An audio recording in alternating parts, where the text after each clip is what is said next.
पालघरमध्ये एका इमारतीच्या कामाच्या ठिकाणी मार्बल अंगावर पडून एका कामगाराचा दुर्दैवी मृत्यू झाला। 19 जुलै रोजी शनिवारी दुपारी 3 ते 3:30 वाजण्याच्या सुमारास ही घटना घडल्याची माहिती आहे। माहितीनुसार पालघर मध्ये एका इमारतीचे काम सुरू आहे आणि त्याच इमारतीच्या कामासाठी मार्बल गाडीतून काढत असताना ते मार्बल एका कामगाराच्या अंगावर पडून त्याचा मृत्यू झाला।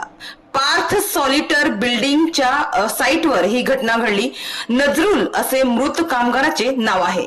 माहितीनुसार जीवन विकास शाळेजवळ स्नेहांजलीच्या मागे निर्माणाधीन बिल्डिंगचे बांधकाम सुरू आहे। त्याच्या साइटवर मार्बल गाडीतून उतरवताना ही दुर्घटना घडली, ज्यात मार्बल अंगावर पडून कामगार नजरुल यांचा दुर्दैवी मृत्यू झाला। तर सध्या याबाबत पोलीस तपास सुरू आहे। माहितीनुसार जिथे ही दुर्घटना घडली तिथे त्या बिल्डिंगला नगर परिषदेने हाफ ओसी दिलेली असून पुढे स्नेहांजली स्टोअर असून काही ऑफिस देखील सुरू आहे आणि त्याच्या मागे या बिल्डिंगचे बांधकाम सुरू आहे आणि तिथेच ही दुर्घटना घडली। मात्र या कामगाराच्या अशा अपघाती निधनाने त्यांच्या मित्रपरिवारांमध्ये दुःखाचे सावट पसरले आहे।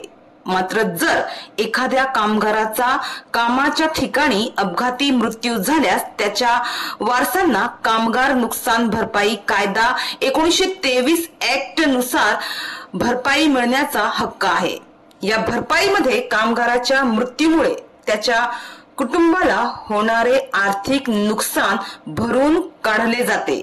तर या कामगाराची कामगार आयुक्तांकडे नोंद असल्यास त्यांच्याकडून ही भरपाई या कामगाराला मिळणे अपेक्षितच आहे।